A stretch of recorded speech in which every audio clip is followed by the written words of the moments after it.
So today there are 29 new cases of COVID-19 to report, and this comprises 23 new confirmed cases and 6 probable cases. There are no additional deaths to report. However, we do have 14 people in hospital, and that includes 4 in ICU. They are in North Shore, Middlemore, Dunedin and Wellington regional hospitals. We now have 317 reported cases of COVID-19 we can confirm have recovered. That's an increase of 35 on yesterday. So today's number of recovered cases at 35 is higher than the number of new cases at 29. And the combined new total of confirmed and probable cases is 1,239. For the cases we have information on, we've still got the strong link to overseas travel, 41% of cases. That continues to decline. 44% are contacts of other cases in New Zealand and 2% are community transmission. 13% of cases are still under investigation. We still have the 12 significant clusters, and the 3 largest are at Matamata with 64 cases, the Bluff Wedding with 87, and the Marist College cluster with 84 cases.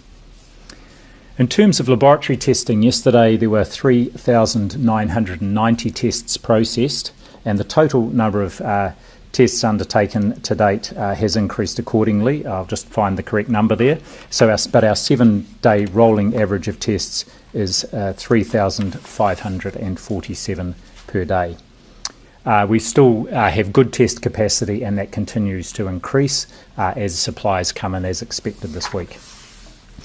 Just a quick word on the clusters. We've talked about those a little yesterday. We do take a particular interest there because when we have a cluster, either in a place, geographical place, or at an event, or in a particular location like a workplace or a school, there is the potential for quite rapid spread there.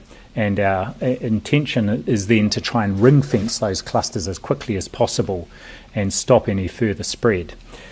So we do know that our ability to contain those clusters has been greatly enhanced because we are in the alert level 4 lockdown situation. So we're confident now that we are on top of those clusters and that any additional cases are largely within bubbles within each of those clusters. We've also worked to streamline information flows between the district health boards, ourselves and ESR to ensure we're able to get on top of those clusters, to contain them, to get good information about the timing of the onset of symptoms and of diagnosis of new cases, and also the proportion of close contacts that we are successfully tracing.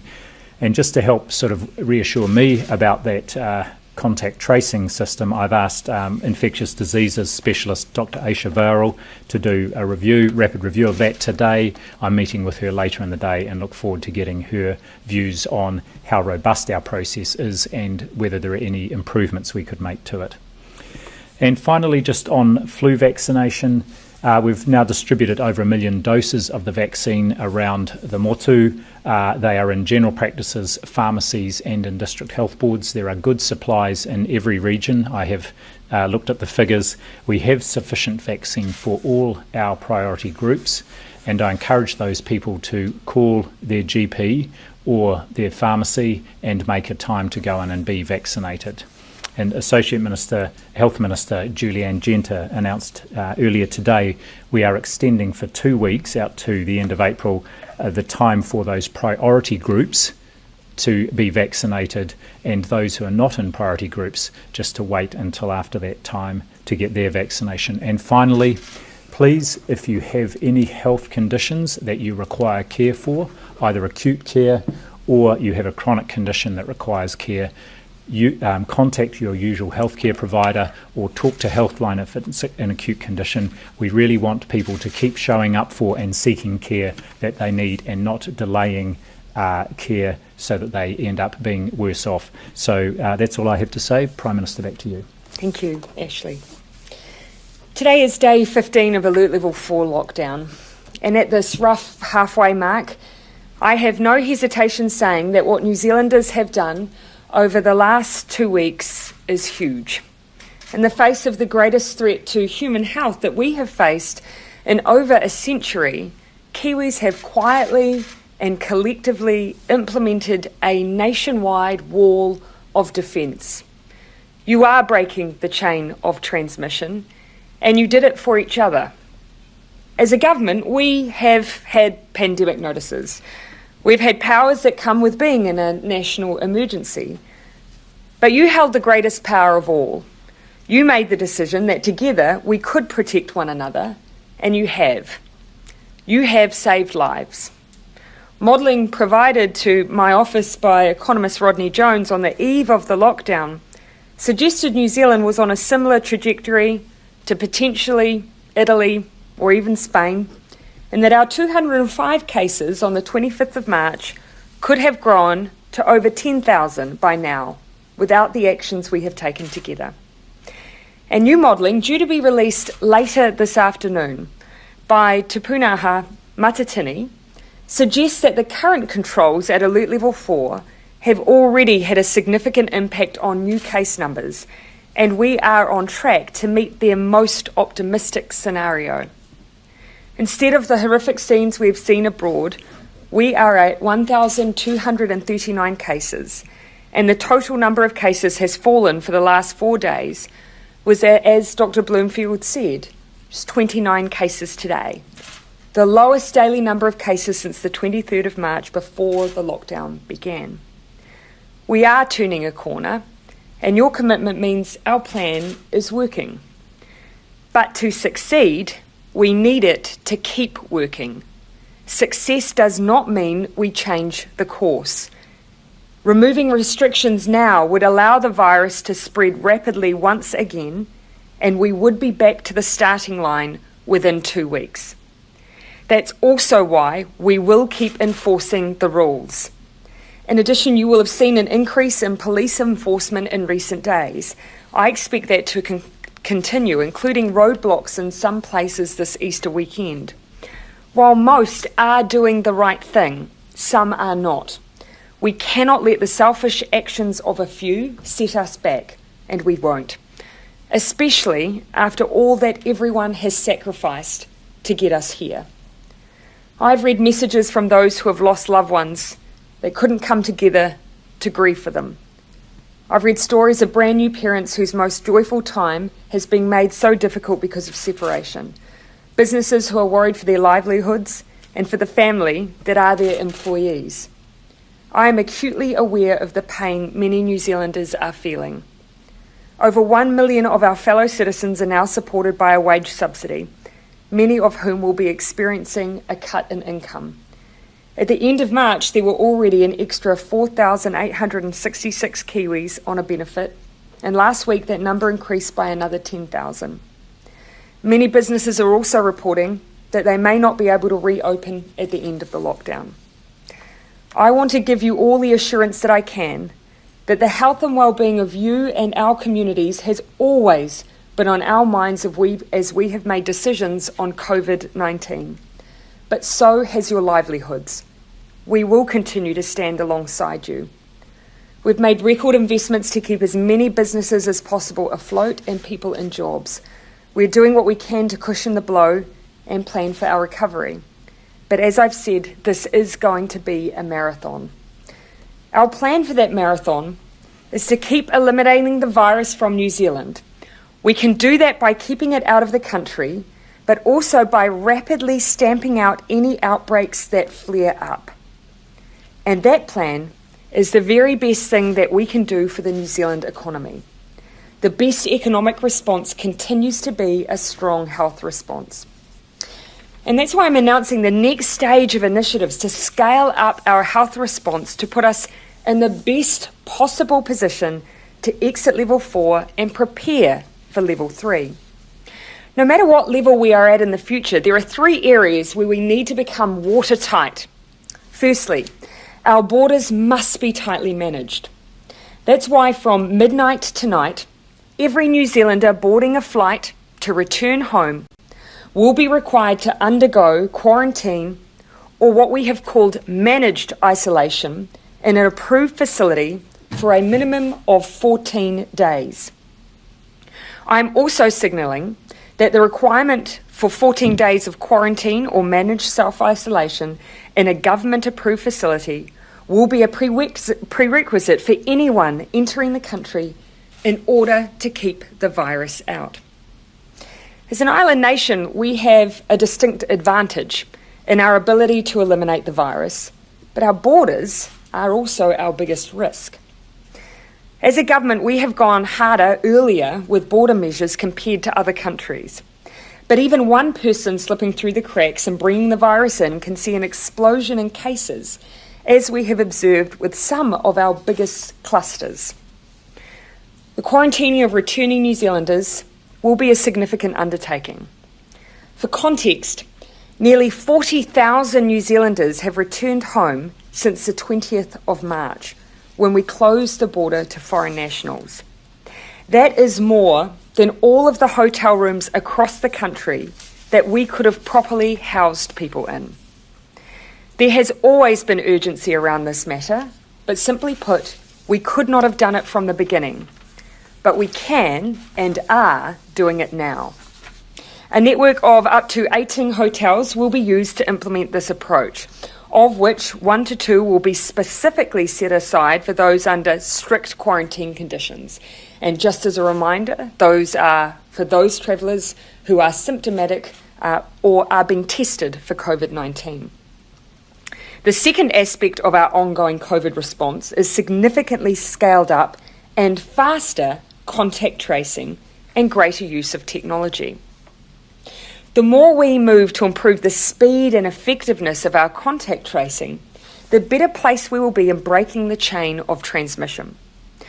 The Ministry of Health is already working on a locally developed app that will assist with contact tracing.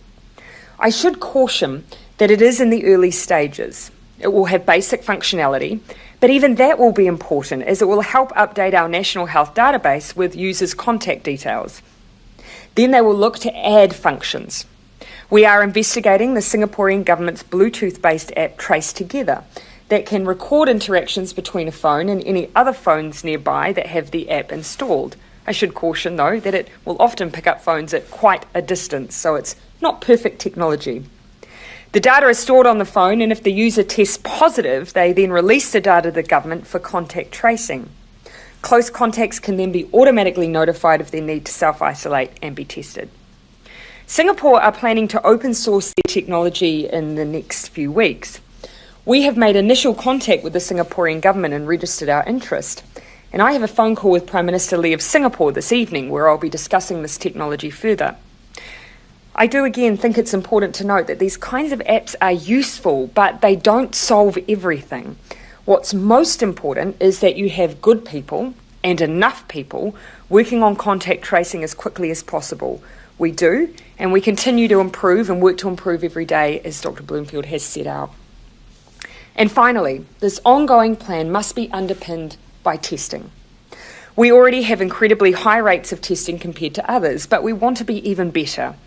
We will be maintaining high levels of testing and supplementing it with additional testing to ensure we have greater levels of certainty around the decline in the virus's spread. With these three pillars, border controls, rigorous testing and contact tracing, and making sure, of course, that we use all the technology available, we have what we need to win this marathon. But I know in a race it's important to have signposts, to know where we are and exactly what we need to do when we get there so we can all have a plan. Let me set out some of the timelines then for some key decisions that will affect everyone. Level 4 has come with some heavy restrictions. That has required difficult decisions around services and businesses that can and cannot operate. We need to give similar detailed guidance on what life at Level 3 looks like, and we will do that next week.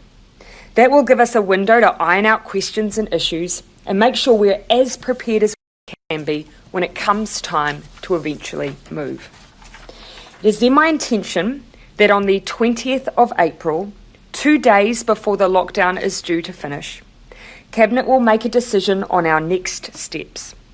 That's because we need to use the most up-to-date data that we have to make that decision. That means if we are ready to move to alert level 3, business will have 2 days to implement arrangements. But let me say again, we will not be moving out of level 4 early.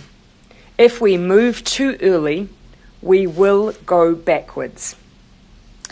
In the meantime, I ask every business to use the time you have to prepare for what every alert level means for you. Treat COVID-19 like a health and safety issue. Ask whether it's possible for your business to operate with social distancing. Can you build in contact tracing tools or mechanisms to keep track of your supply chain and customers? Help us get ready as a nation for the marathon that we must run together. I do know that we can do this, and I know that because we are already. So as we head into Easter, I say thank you to you and your bubble.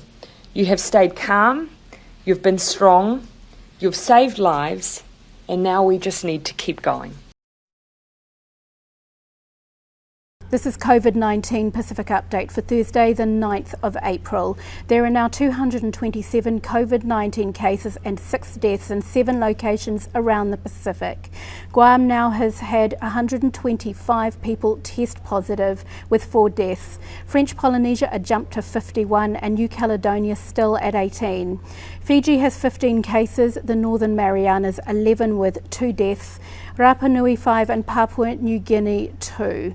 A disaster is continuing to unfold in Guam, with more locals testing positive, including a Department of Corrections worker who'd been in the prisons. The 125 cases do not include the now 230 sailors who've tested positive from the docked USS Theodore Roosevelt. They're being kept isolated from the general population in hotels around the island. Meanwhile, the US Acting Navy Secretary has resigned after mishandling firing the captain, who alerted officials about the rate of infection on board his aircraft carrier. There are concerns in neighbouring Northern Marianas, which has 3 more cases, bringing the total to 11, along with 2 deaths.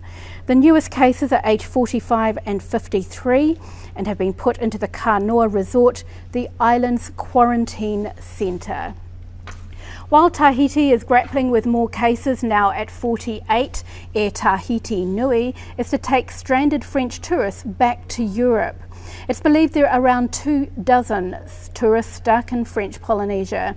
But while arrangements are being made for people to leave, nobody's allowed back in. An emergency team has arrived in Papua New Guinea's East New Britain province to track down contacts of its second confirmed case. The COVID-19 response team has flown in with supplies and testing kits.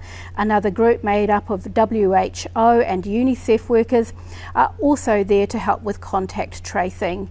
The province remains in lockdown for 3 weeks. Meanwhile, 3 Pacific countries are already in COVID-19 state of emergency, and they're having to deal with Cyclone Harold. The northern and central islands of Vanuatu, including Santo, have suffered widespread damage, with nearly all local buildings totally destroyed. Fiji, which has 15 confirmed COVID-19 cases, had to evacuate some people to 25 evacuation centres around the country. They had all been sanitised and people were being monitored there for symptoms. Cyclone Harold, a Category 4 at that time, hit Kandavu full on, also causing huge damage and flooding countrywide. Meanwhile, Tonga, which is COVID-19 free, has announced a second state of emergency as it prepares for Harold, now back at a Category 5. The government stopped curfew last night to allow its residents to ready for the monster storm. Our next COVID-19 Pacific update will be tomorrow, Friday the 10th of April. Stay safe. Staying home seems to be working. In the past 24 hours, more people have recovered from COVID-19 than have caught it. It's the first time that has happened since New Zealand went into lockdown. The number of coronavirus cases jumped by 29 today, the 4th day in a row that there has been a day-on-day drop. The Prime Minister has announced from midnight tonight everyone arriving from overseas will be quarantined for 14 days. And for the first time today, there was some light at the end of the lockdown tunnel. With news, Cabinet ministers will decide on April 20th whether the country will drop from alert level 4 to alert level 3. I spoke with the Prime Minister a few minutes ago and asked her if the decline in cases was cause for celebration. Cause for cautious optimism, and I think, what we need to do is just keep seeing that trend. We saw the growth, we saw the stabilisation, now we need to keep seeing it come down. Does it change any of your thinking, that number? No. The plan has always been to try and get New Zealand into this position. But just because we are on track does not mean that anyone should change their behaviour. In fact, now more than ever, if we want to hold on to the success, we need to keep in level 4 all of the same rules that we have been to date, or we risk being back to the very, very start. In fact, actually today you've toughened things up. People coming into the country will either be quarantined for 2 weeks or in supervised isolation. A lot of people wonder why you didn't do that earlier. Well, we were doing that. We actually already have 1,000 people, roughly, who are in what we call this assisted self-isolation and roughly 150 in quarantine. Let me explain the difference, because there's not much of one. Basically, both groups are in hotels. The ones who are quarantined are ones who are being tested for COVID and are symptomatic, so they can't leave their rooms, whereas the others can take a walk around the park or a walk around the block, but nothing else. Now we will be doing that for every New Zealander that comes into the country. Why not do it sooner? Well, on the 20th of March, from the 20th of March till now, we've had 40,000 New Zealanders return. We literally could not have done it sooner with that quantum of people coming in, and that's because we haven't had literally the appropriate hotel space to have done this properly and safely with that number. Now our numbers are much smaller. We can do it properly and with everyone. So you're looking at tracing apps as well and looking to Singapore here. You've got a conversation coming up with the Prime Minister there, Prime Minister Lee. What would you need to hear to push ahead with it? Well, we already are building an app for New Zealand, but really it's quite basic provision at this point, and then it's a question of what the add-ons are, so whether or not you use GPS or Bluetooth. So what Singapore has been using is a Bluetooth app. People voluntarily sign up to it. Then if they're in contact with someone else who has the app, it can tell that. Not with huge precision, so it's not fail-safe, and it does require wide uptake. So that's going to be open-sourced within the next couple of weeks. We're already talking to the Singapore government about that app and seeing what we can pick up from them and what we can use. But it will never be the golden solution. We need to have people who can still do the job, which is what we've got, which is exactly what's needed. So it would be voluntary, or would it be mandatory for people to sign up? Voluntary, because these are apps. Whether you're using GPS, whether or not you're using Bluetooth, that really they are keeping a track of who you're in contact with. Now, of course, we would limit it so that information would only ever be used if you tested positive, and then it would then track who you were in contact with and let those people know. So it is a real service, but we do need people to opt in because of what we're asking of them in terms of their information. I know you were working on what would trigger a shift from level 4 to level 3, but I'm wondering if you could tell us if it is conceivable that various parts of New Zealand could be at a different alert level at the same time. Is that an option you are anticipating? It's an option we've always left on the table. So the things that we're looking at when we make this decision, which Cabinet will be making on the 20th of April, we'll be looking at what's our rate of transmission. So we, of course, you don't want to ever be in a position where you've got a doubling every 2 or 3 days. That means you're in a very bad place. What's happening with our clusters and community transmission, and do we have enough data at a regional level to give us confidence that we know exactly what's going on there? We've always said there might be a possibility of some parts of the country coming out of level 4 and others not. What we're really working through is could we do that successfully? So really getting into some of that detail around how you might enforce regions being at different levels. So we've left that possibility open. Do you think it's realistic to isolate some cities and not others? I do think it's something that we want to keep on the table as an option, because we always want to affect as few people as possible with such restrictive requirements as we have currently at level 4. And so I think it's only right that we consider, look, if we've only got an outbreak in one part of the country, do we want the entire country at that point to be in a full lockdown? But we've also got to make it work, and freight moves across our country as much as, as our people do, of course. So that's why we're really drilling into how well it would work if we operated like that. And at some point, could it be an option where New Zealand is basically in its own bubble? If we get the number of cases down low enough that everybody is free to move around New Zealand, but you just keep our border locked down? And borders will be key, and so there is a possibility that will be our one risk point. So we continue to have a very, very tight border control system, which we've now implemented. And if we can get down into a place where we haven't got cases that are prevalent, but we still have rigorous contact tracing and isolation for when we do, then we can lift those, and ease those restrictions. And that's what we're all working towards. So it is conceivable that could happen. So we could basically have a New Zealand-wide bubble, just no one coming in from the outside who's not a Kiwi. Well, or who doesn't have, who can't show that they've got antibody, or that hasn't come in and quarantined. I think we will have to continue to have measures that can show that people, when they come in, are safe and aren't bringing in COVID-19. And would that be until there is a vaccine? At the moment, yes. That is ultimately either we see COVID go the way of SARS, which is that it was seasonal, or, of course, we see vaccine rapidly produced. I think the entire world will have to manage COVID until that time. What we need to do, of course, is keep making sure that we're using every possibility we have to have the smartest border that we can in the world. And we have smart borders to date when it comes to biosecurity. Now we need to add to that a smart border when it comes to managing COVID-19. I want to talk about business, because obviously a lot of businesses are suffering under this particular lockdown. Phil O'Reilly was calling earlier in the week for cash injections to businesses. Is that under active consideration? So we opted, those countries who have used cash injections, the closest example would probably be Australia. They had a very but capped cash payment in the beginning, and then you saw down the track, as they moved to heavier restrictions, you saw them come in with a form of wage subsidy. So we went straight to the wage subsidy. Our view was it gave us the ability to be more generous and make sure that we were helping employers hold on to their employees.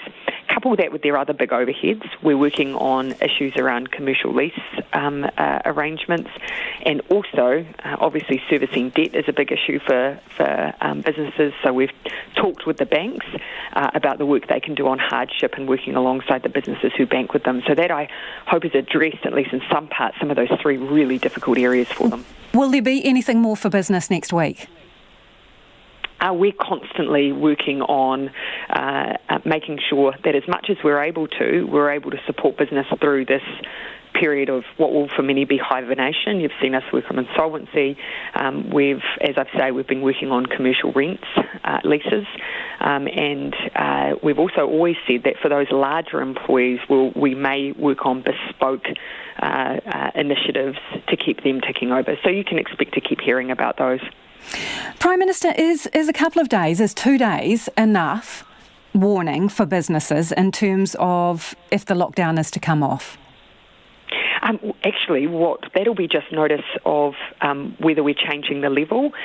We do want to give as much preparation time as possible for what those different alert levels mean.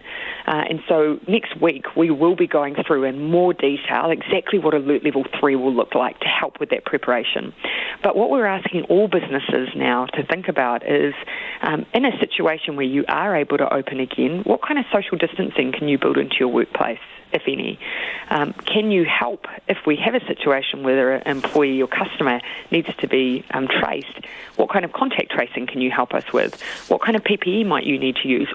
Those are basic now, new health and safety requirements. So planning for that will ultimately really help when it comes to starting up again. Understood. And then on the 20th, But the stock issue, Prime Minister, like with cafes, fresh food businesses, things like that, where stock costs them a lot of money and could go to waste if the decision doesn't go their way.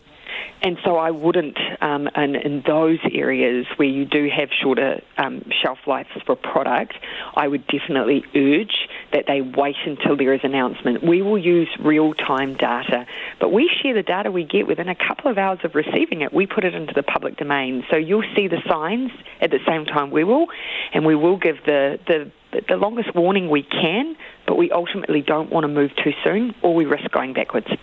There were 22,000 applications for benefits in the first week of lockdown, and you talk about sharing the signs. So what is Treasury telling you about the forecast? What can you expect around unemployment?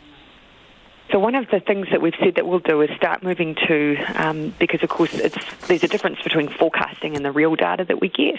And so forecasting is, as you can imagine, quite difficult at the moment. But we will start sharing some of that data weekly from work and income. So that'll give a bit of a sense of how things are tracking. And so last week, the number of people on a benefit increased by 10,000. So we know, of course, that there has been a huge impact for those in the workforce. Equally, 1 million New Zealanders are also receiving the wage subsidy.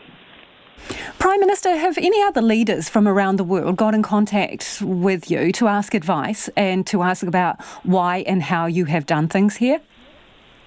I'd say I describe it less as advice and more of just an exchange of what we're doing and what's working and the different things that we are experiencing. So who's called you then? I had a conversation with the Prime Minister of Sweden last night.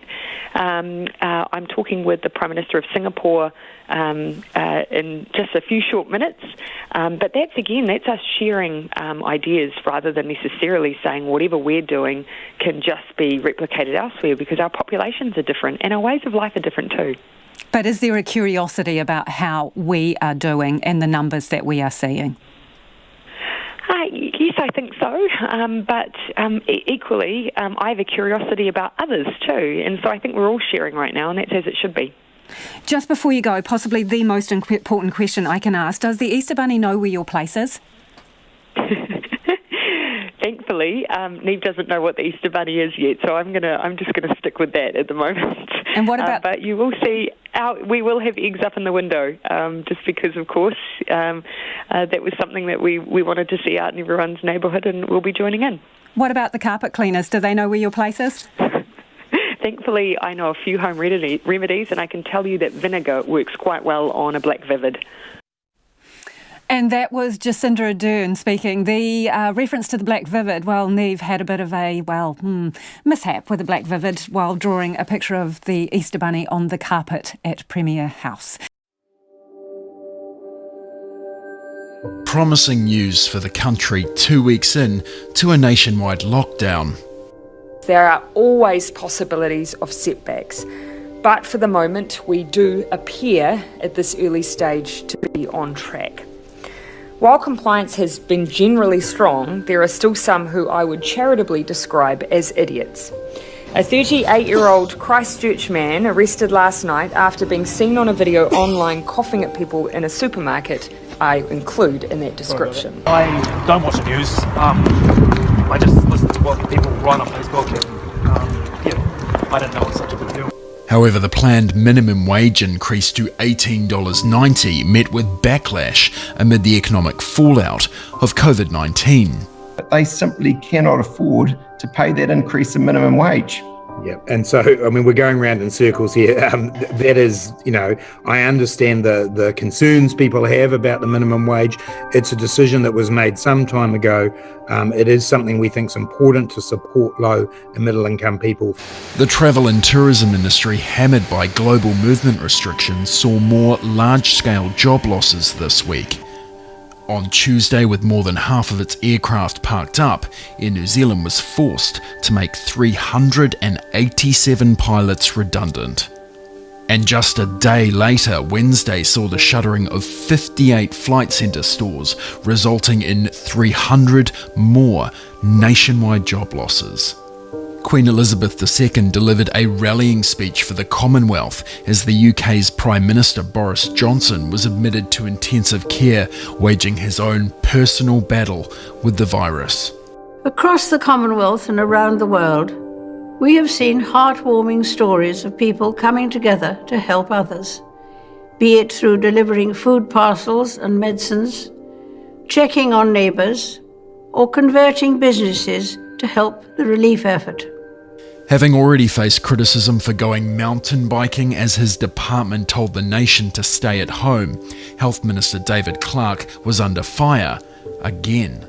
As you will have heard, last night David Clark advised me that he drove his family to the beach for a walk in the early stages of the lockdown. Under normal circumstances, I would sack the minister. What he did was wrong, and there are no excuses. But my priority above all else is our collective fight against COVID-19. So while he maintains his health portfolio, I have stripped him of his role as Associate Finance Minister and demoted him to the bottom of our cabinet rankings. Clearly I wasn't thinking, Mike. I made the decision to go. I own that decision and I got it wrong. While Ardern made clear there was no possibility of an early lifting of Level 4, Director General of Health Dr Ashley Bloomfield saying New Zealand could be, quote, increasingly confident about its lockdown response.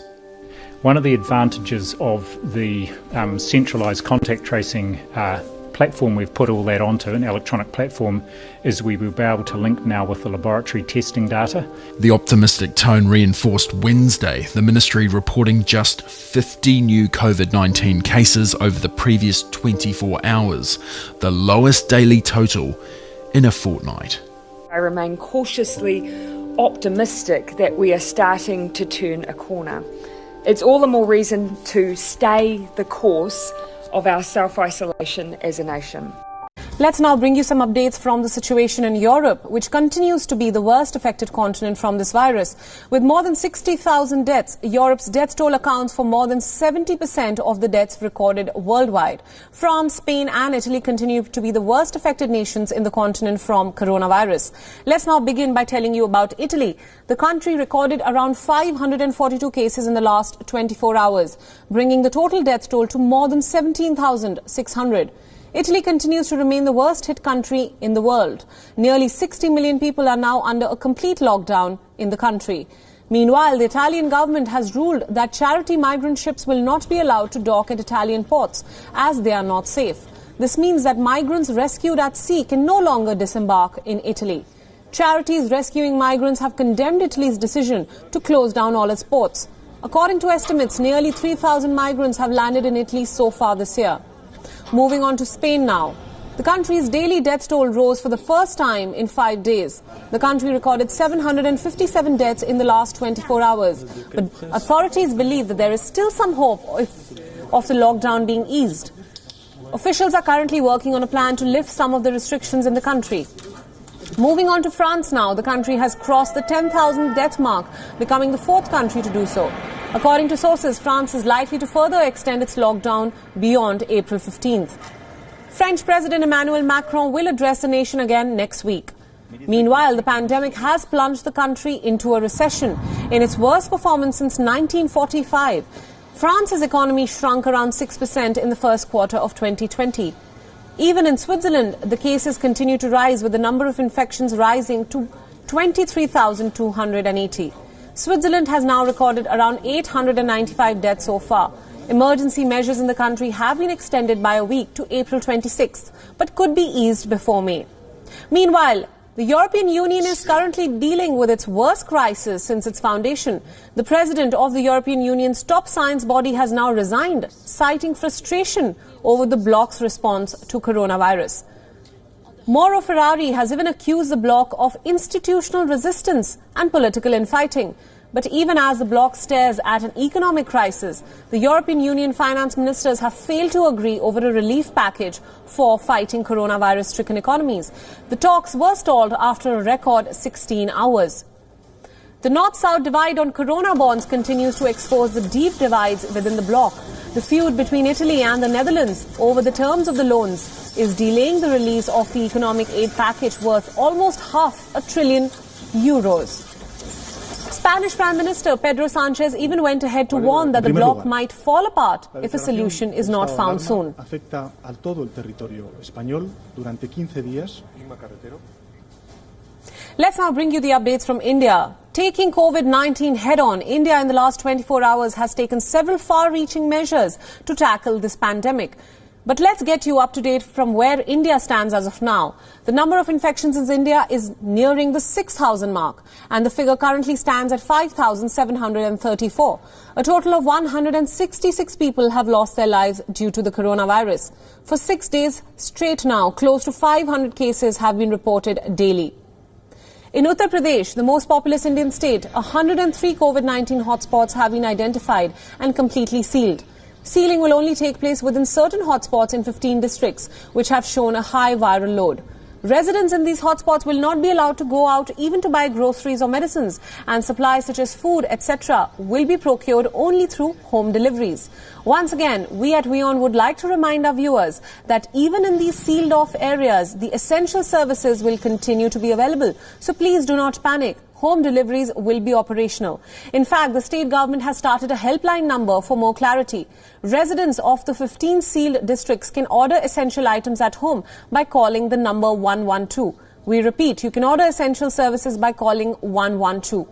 Police officials have also been asked to increase the frequency of patrolling in these districts to ensure that people remain inside their homes. The Uttar Pradesh Chief Secretary has said that anyone who breaks these rules will face consequences. Acting on similar lines, the Delhi government has also decided to seal off 20 COVID-19 hotspots. No one will be allowed to enter into or exit from these hotspots. The government has assured residents that the supply of essential services will remain uninterrupted. With close to 600 confirmed cases and 9 deaths, the national capital has been severely affected by the pandemic. Prime Minister Narendra Modi today also held an all-party meeting to discuss the present situation. Sources say that the Prime Minister has hinted at extending the lockdown beyond April 15th. Several state governments have pressed the centre to extend the lockdown, deeming it necessary to contain the spread of this virus. The Prime Minister has called the present situation in India a social emergency. Authorities have acted swiftly to control the situation. Rajasthan's Bhilwara model has been implemented in these hotspots. This means that no one except for paramedics and healthcare workers is now allowed to go out of their homes. Remember, the Bhilwara district in Rajasthan had been put under a complete lockdown on 20th March. This was after a high number of cases was reported and identified in the area, including doctors and other medical staff members who tested positive for COVID-19. The measures have now proven to be very effective in the region in containing the virus. Only one new case has been reported in the Bhilwara district since March 30th. Apart from a lockdown, masks have now proven to be quite effective in containing this virus. Nations which have made masks mandatory have shown a steady flattening of the curve. The Czech Republic is a case in point. Keeping this in mind, governments in Delhi, Uttar Pradesh, Jammu and Kashmir, Ladakh and Mumbai have also made masks a must while going out. The Indian Supreme Court, in an interim order, has now directed the central government to make all COVID-19 tests free of cost. The court has now told the central government to ensure that the directive is implemented in all government-run and private laboratories. The cost of one coronavirus test kit at a private lab was earlier capped at around 4,500 rupees. Making the test free of cost would certainly increase the number of people who come forth to take these tests. All these measures were announced in light of a sudden spike in the number of cases. Good evening, and thank you for joining us. We begin with breaking news tonight because the death toll from the pandemic continues to rise, even as there are signs that the spread of the virus is slowing. It is an especially cruel contradiction for those who have lost loved ones. In the epicenter of the crisis, New York State, 779 people have died in just the past 24 hours. That is yet another record. And the state now has more confirmed cases than every country outside of the U.S. And as we come on the air, coronavirus cases nationwide have passed 400,000, with more than 14,000 deaths. And yet there is that evidence that the curve is flattening. The number of patients being admitted to hospitals in some areas is slowing, and some models show the crisis may reach its peak sooner than thought. Tonight, the CDC is working on new guidelines to get some Americans back to work under certain conditions. And although the governor of New York warned today, it is still too early to let our guard down. There's a lot of news to get to tonight, and our team is covering every angle. Mola Lenghi leads off our coverage in New York City. Mola? Well, Nora, hospitals like Elmhurst here, which has been at the center of this crisis, are still anticipating that peak in deaths. Health officials expect that to happen. They're predicting by this weekend nationwide. But Nora, tonight, the hope that we are seeing in some new numbers, that is mixed with a lot of pain. Another day, another record. Deaths hitting a new high in New York. But a hopeful sign that the curve is flattening as COVID hospitalizations have leveled off 3 straight days. That curve is purely a function of what we do day in and day out. If we stop what we are doing, you will see that curve change. On the front lines, the fight to save patients continues at great cost. New York EMS Lieutenant Antonio Quiones just finished working 80 hours in 5 days. Every night, sleeping at the station, away from his wife and 2 kids. It's the first time I had to do that, to be away from them for so long. My family is my life, so it is extremely difficult to be away from them and then to not know if I'm bringing them, exposing them to something. Pam Tavarone contracted the virus on the job as an ICU nurse in New Jersey. She says the work is as emotional as it is physical. We don't have time to drink. We don't want to take our masks off to drink because we're afraid to. With hospital visitations limited, New York cardiologist Evelina Graver is also acting as an emotional lifeline for families. Here, helping her 84-year-old patient FaceTime his daughter for the first time since he was intubated. To tell them the fact that we no longer can provide the critical care that your family member may need. I'm not God. I'm far from God. I'm just very limited in resources. And the longer-term projected U.S. death toll is now 60,000, down from 93,000 just a week ago, due in part to the success of social distancing.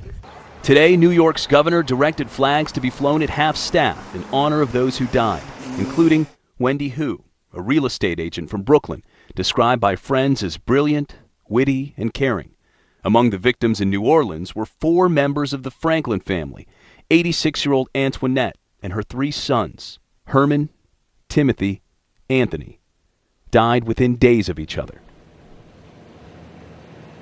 Well, New Orleans is just one of the concerning hotspots nationwide. This evening, we're also hearing about one of the largest cluster of cases in the country at one of the largest prisons in the country, Cook County Jail in Chicago, where more than 300 inmates and staff have tested positive.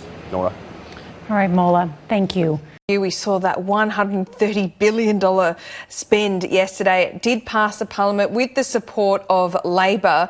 Now, the money hasn't flowed yet. It will flow in the next couple of weeks. Is this going to, help businesses, help employees as the government promises?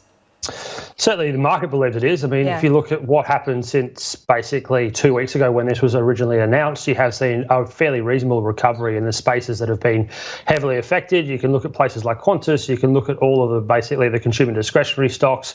You can also look at what's basically also going on inside most of the ASX that's been hit pretty hard by this. I'd probably also point out at the moment, though, that there is still a lot of uncertainty. It's a question about how fast that money can actually hit the economy and whether or not it actually produces one area that really will be under pressure. And we haven't seen any real data yet to actually confirm this. We know it's coming. We can anecdotally point to it, and that's consumption. Consumption is the one part of the GDP figure that we expect to be absolutely decimated by COVID-19, and that's what we're waiting to really see. So let's hope it does work. Let's hope that you do have that confidence to actually go out and spend and continue to sort of live a semi-normal life in our isolation that we're currently in. But it will help. There's no doubt that that's going to happen. Whether or not it's enough, that will be argued for many, many months to come. The real question is whether or not it's enough to sustain us over what could be a very interesting period, and I'm sure you're well aware of, you've been reporting, I've been watching it quite closely, around how long we could be in this scenario, and the fact that flattening the curve makes isolation a more longer scenario rather than a short-term one. Yeah, absolutely. It's interesting to see APRA yesterday as well, Evan, essentially give cover to the banks to not pass on dividends or perhaps give a dividend discount. How significant is that? It's pretty huge. I mean, the reason for it, and it got confirmed again yesterday, the RBA pulls out their chart pack every month, and it's always interesting to look at who are the biggest shareholders of the banks, and it's actually your mum and dads. It's not institutional or big, in industry super funds. It's mum and dad shareholders. They make up almost 50%, and most of them are there for the dividends that you're alluding to, Laura, and getting that sort of income return. Now, having seen the Bank of England, also having seen the Bank of New Zealand, both basically freezing dividends at their domestic banks, there was a suggestion that it could happen here. APRA has not put it into legislation, but it's certainly suggesting very, very strongly that they want banks to cut it down. Now, the analysts have taken that to look at it from the point of view that it's probably going to be a 30% discount. That would mean that we're about 2.5 weeks away from the start of bank earnings season, as we normally refer to it. ANZ, Westpac, NAB, also Macquarie. We saw Bank of Queensland yesterday, all come out at the end of this month. And expectations are that they'll probably slash their dividends by about 30 cents each. And that would mean that you're now having a dividend that's gone from around about a percentage of about 9% to probably more likely about 5%. And yesterday you started to see a bit of selling happening in the banks, as it's an expectation that maybe self-funded retirees and those that use it for income are starting to try and look elsewhere. Admittedly, there's not much elsewhere to look to, but they are looking elsewhere. Yeah, look, it didn't seem to affect the bank's share price either. Evan, just finally, there's still economic data that we're seeing. What economic indicators are you looking at the moment? I mean, the RBA barely made news on Tuesday as it left rates on hold. That's to be expected. Do we look at the unemployment rate going forward, or do we need to look at those economic indicators that perhaps predict the medium to long term, not so much the short term?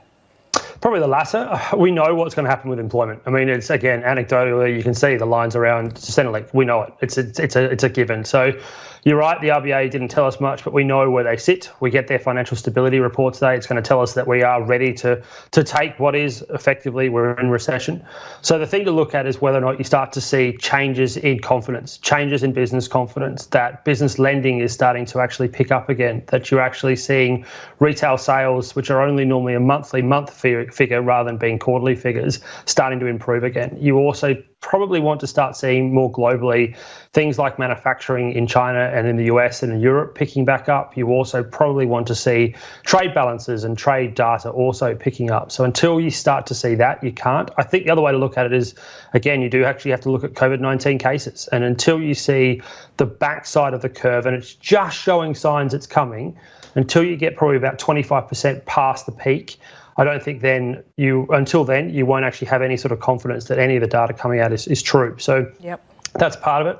And I think that's the way to evaluate it. It also depends on the exit strategy as well. I just want to quickly ask you about that graph on the front page of the Sydney Morning Herald. This won't come as a surprise, but consumer spending by category, the highest down. Gym and fitness, 95%, travel, 78%. Those that have gone up, online gambling, 67%, home improvement, 64%, food delivery, 63%. I've got to say that I am contributing to all those three categories, food delivery, home improvement and online gambling at the moment. Two of those, the only one I'm not probably doing is the gambling. Oh, you're a better person than I, Evan. Yeah, I'm on other things. I'm looking at the market. But the other thing that you've also seen increasing on is staples, which you'd expect. You'd also seen a very, very interesting increase in areas that you don't normally talk about, but that's actually things like home improvement from actual individual people. So that's people coming into your house, actually coming to service your toilet, shower, blah, blah, blah. So that's one. The thing that has really, really declined is tourism and education. And they're in the ones that we saw in the trade balance on Tuesday that had a massive, massive impact. And why the current account may actually be getting a little bit closer back to negative after turning positive. It's one thing to pass the package. How long will these expensive measures be in place for? Yeah, it could be quite some time, Heidi. Even the Prime Minister, Scott Morrison, amidst the crisis, could last a lot longer than the 6 months that this subsidy plan is going to be in place for. This is going to cost, as you say, $80 billion US, 130 billion Australian. That will pay employers to keep their workers on up to 70% of the median wage. But total government spending now throughout this crisis, $320 billion. That's more than 16% of GDP. And, more spending likely as the crisis continues, and then we hit the recovery phase. We've already got the budget delayed until October. It was meant to be next month, and that should see the largest deficit since World War II. And, of course, we were reporting yesterday that S&P now got Australia on the negative outlook for that AAA rating. Paul, there's still likely to be a big uptick in next week's jobless numbers. Is there a risk to the heavily indebted property market there?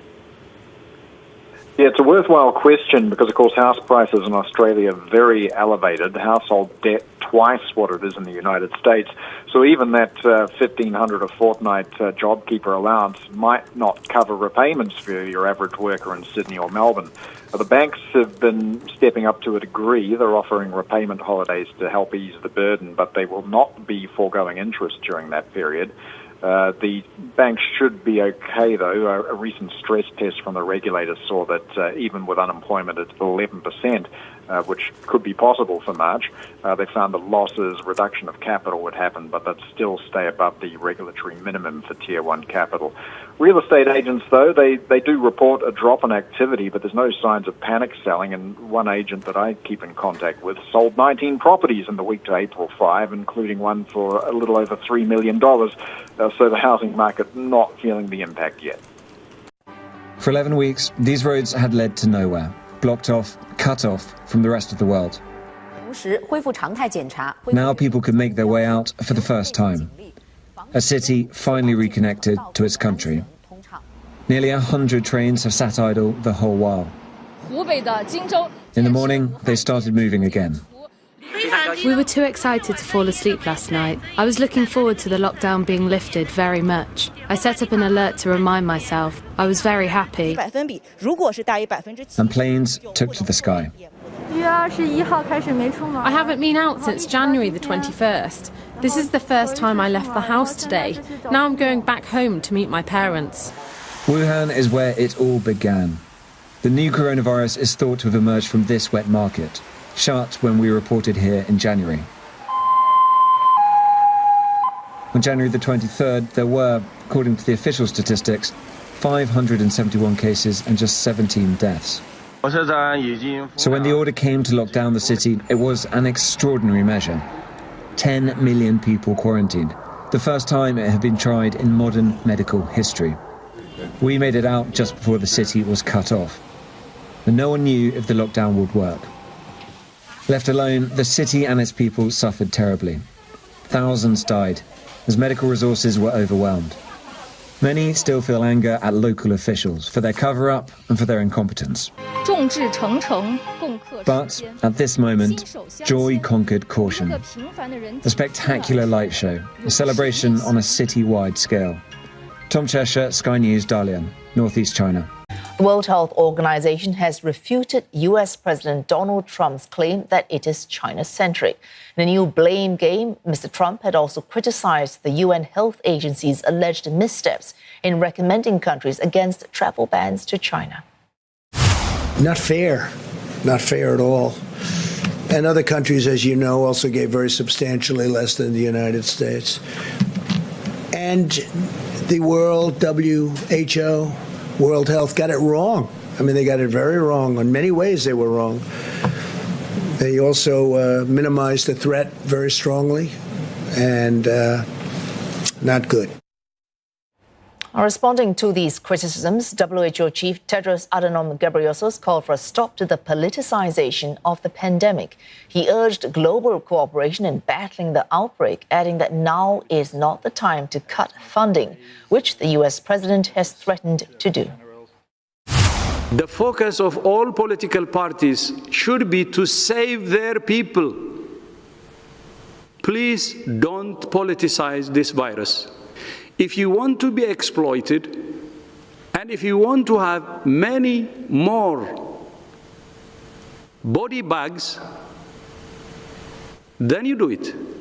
But first, to borrow a bit of football coaching lingo, There are some learnings we can take out of all of this mess, and one of them is how useless and politically correct the World Health Organization is. Donald Trump got this right yesterday when he called WHO China-centric and threatened to pull US funding.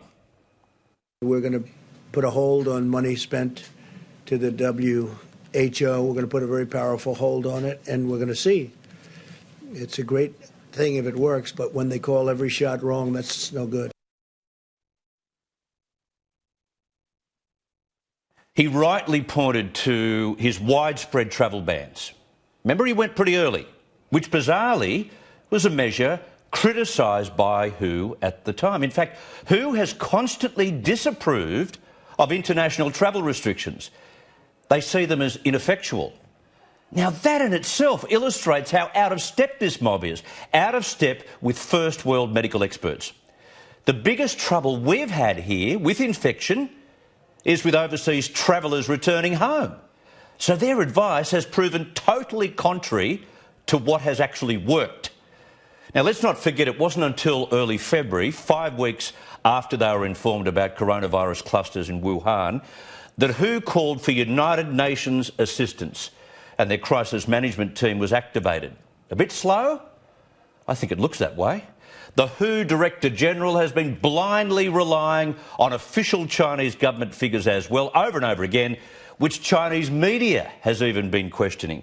Now, this prominent Chinese billionaire has been attacking the regime on YouTube for misleading the world, claiming China has sent enough incinerators to Wuhan to cremate 3 million dead bodies. And look, the latest rumour has it that tech giants operating in China have noticed 21 million less mobile phone use. It may be rubbish, probably is. But who buys a death toll in China of 3,335? Give me a break. Now, the organisation even tweeted that preliminary investigations by Chinese authorities had found no clear evidence of human-to-human transmission of the virus. Talk about being sucked in, or even worse, supporting lies. And then they used the word impressive to describe China's role. That was also the day WHO declared COVID-19 a pandemic, which was weeks after several nations, including ours, Australia, had already made that declaration. This mob is an utter joke. And they've sucked up to China on several occasions. It's not fooling anyone. It's about retaining Chinese financial support, which, as we discovered last month, totals close to 35 million Australian dollars per year. By the way, we give them 8.4 million a year, about 8.3 too much. And given how cruel and secretive communist officials were when informed of the virus, fancy congratulating China for the way they handled this crisis. They allowed 5 million people from that province to travel throughout China and the world before making it public.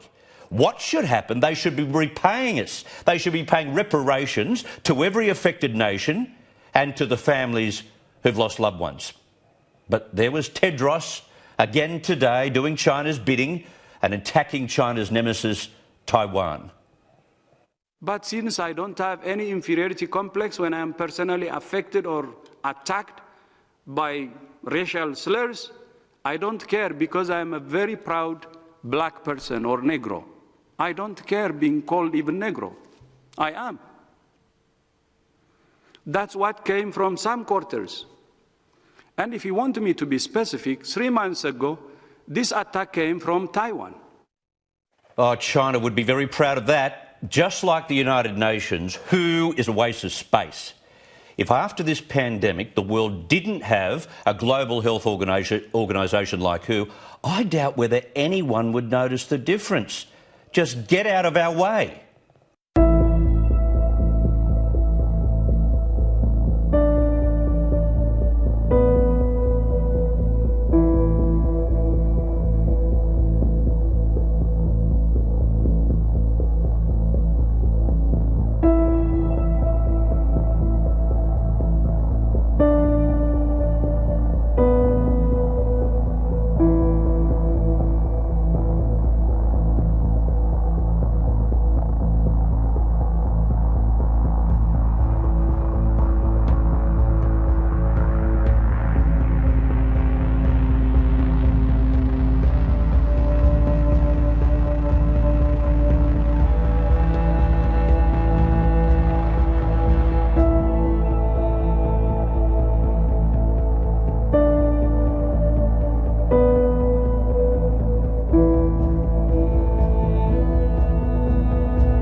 They called it wrong.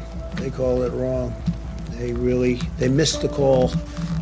They could have called it months earlier. They would have known.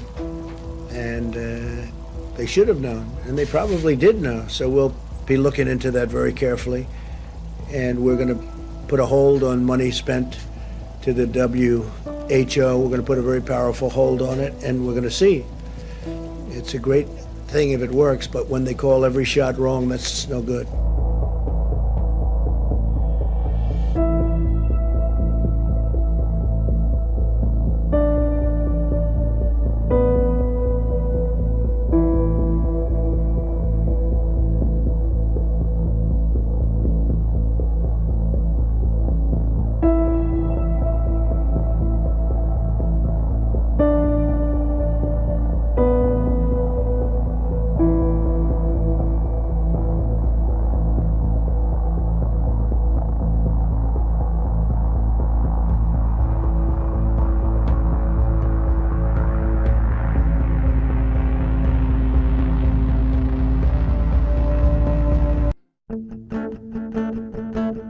Over the span of 2,000 years, we have been given a collection of 66 books written by 40 people in various cultures, time periods, and languages. Today we call this collection the Holy Bible. Upon investigation, we find that these 66 books combine to form a message to humanity from a being outside of space and time by writing history before it happens. The Bible predicted the advent of the New Age movement and the New World Order thousands of years ago. It also tells us of a man who will rule this world empire and what his true intentions will be. All of this has been in the works for thousands of years, and it all hinges on Satan's ability to deceive mankind. The Apostle Paul in the 1st century AD wrote several letters to early churches, which are now called the epistles. The far application of these letters are a clear warning for us today. It is a warning of impending deception that will influence the whole world. Paul warns us of this deception in Ephesians 5, where he states, "Let no one deceive you with empty words." Then in his first letter to the Corinthians, he again tells us, "Do not deceive yourselves. If any one of you thinks he is wise by the standards of this age, he should become a fool so that he may become wise." In a letter to the Romans, he describes those who willingly live in lies when he writes, "Their throats are open graves, their tongues practice deceit, the poison of vipers is on their lips. For such people are not serving our Lord Christ, but their own appetites. By smooth talk and flattery, they deceive the minds of naive people." In a letter to Timothy, Paul clearly describes the world we see today when he writes, "The Spirit clearly says that in later times some will abandon the faith and follow deceiving spirits and things taught by demons." In the second letter to the Thessalonians, Paul describes the New World Order and the Antichrist when he wrote, "Don't let anyone deceive you in any way, for that day will not come until the rebellion occurs and the man of lawlessness is revealed, the man doomed to destruction. Don't you remember that when I was with you, I used to tell you these things, and now you know what is holding him back, so that he may be revealed at the proper time. For the secret power of lawlessness is already at work, but the one who now holds it back will continue to do so till he is taken out of the way. And then the lawless one will be revealed, whom the Lord Jesus will overthrow with the breath of his mouth and destroy by the splendor of his coming. The coming of the lawless one will be in accordance with the work of Satan, displayed in all kinds of counterfeit miracles, signs, and wonders, and in every sort of evil that deceives those who are perishing. They are perishing because they refused to love the truth and so be saved. For this reason, God sends them a powerful delusion so that they will believe the lie, and so that all will be condemned who have not believed the truth but have delighted in wickedness." The Apostle John, while in prison on the island of Patmos, had a vision of the end times and the deceiving entities that will walk the earth, stating, "And the great dragon was cast out, the ancient serpent who is called Devil and Satan. He who deceives the whole habitable world. He was cast out into the earth, and his angels were cast out with him. He deceives my own people who dwell on the earth because of the signs he was granted to do in front of the beast, saying to those who dwell on the earth that they should make an image of the beast who had the sword wound and lived." Jesus Christ himself gave his discourse of the end times when he stated clear warnings of the signs of the end. Watch out that no one deceives you, for many will come in my name, claiming I am the Christ, and will deceive many. You will hear of wars and rumors of wars, but see to it that you are not alarmed. Such things must happen, but the end is still to come. Nations will rise against nation, and kingdom against kingdom. There will be famines and earthquakes in various places. All these are the beginning of the birth pains. Then you will be handed over to be persecuted and put to death, and you will be hated by all nations because of me. At that time, many will turn away from the faith and will betray and hate each other, and many false prophets will appear and deceive many people. Because of the increase of wickedness, the love of most will grow cold, for then there will be great distress, unequaled from the beginning of the world until now, and never to be equaled again. If those days had not been cut short, no one would survive, but for the sake of the elect, those days will be shortened. At that time, if anyone says to you, look, here is the Christ, or there he is, do not believe it, for false Christs and false prophets will appear and perform great signs and miracles to deceive even the elect, if that were possible. See, I have told you ahead of time. Jesus Christ died for the sins of all mankind. That means he died for the New Agers, the Freemasons, those in the Illuminati, the world elite, the Luciferians, the Satanists, and even me and you. God himself, taking on humanity, has given mankind a free gift of salvation and of true spiritual freedom. Now we all have a choice. We can live in darkness, allowing evil to enter our lives and unwillingly support the work of Satan and his fallen angels. Or we can let Jesus into our hearts and be spiritually saved forever. There are no prerequisites, rituals, or tests for accepting this gift of salvation. All one needs to do is ask honestly for Jesus to come into their heart. Remember these truths. God loves you, God cares about you, God wants nothing more than to know you personally and save you. Sin separates people from each other and God. Jesus died for your sins and rose again. You can receive Jesus now and know God's love right at this very moment. I pray for you all and hope the truth will indeed set you free. Thanks for your time.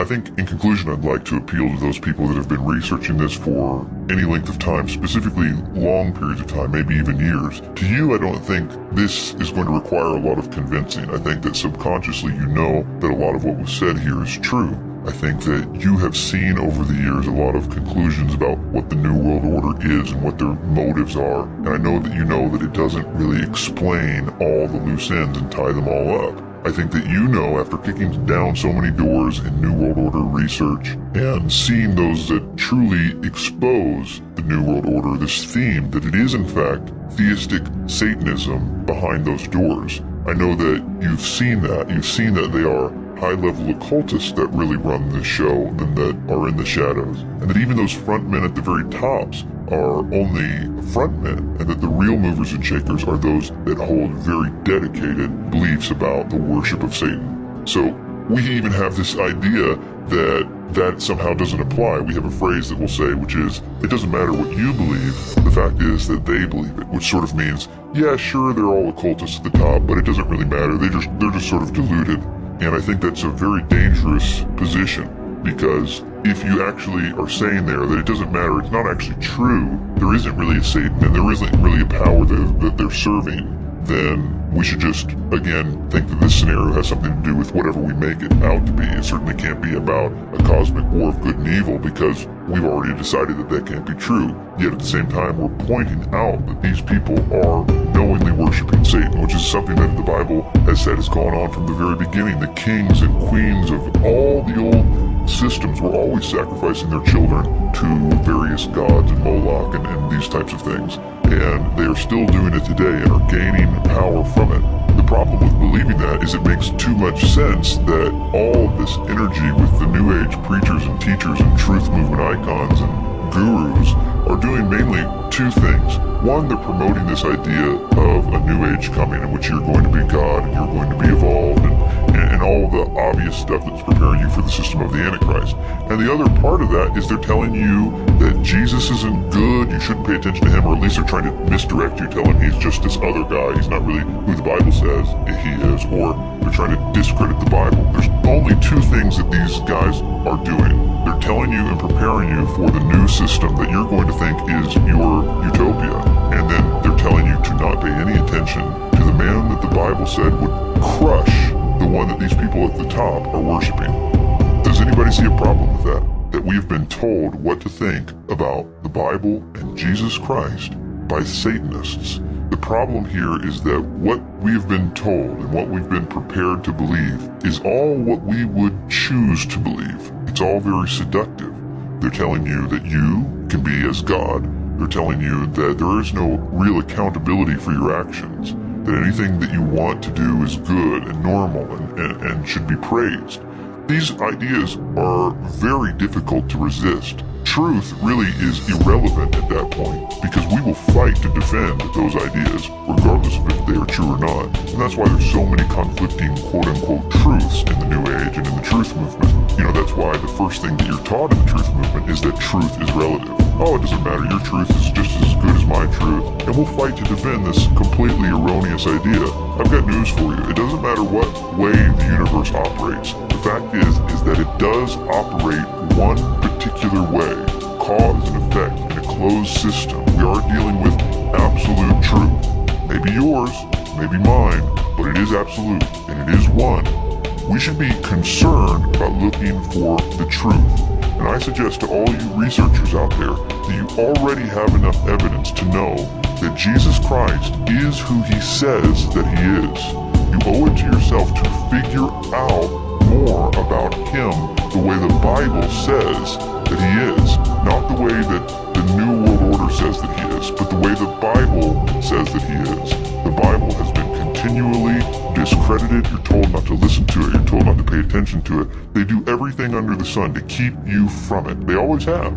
So why don't you just realize that and take the time and figure out who is Jesus according to the Bible?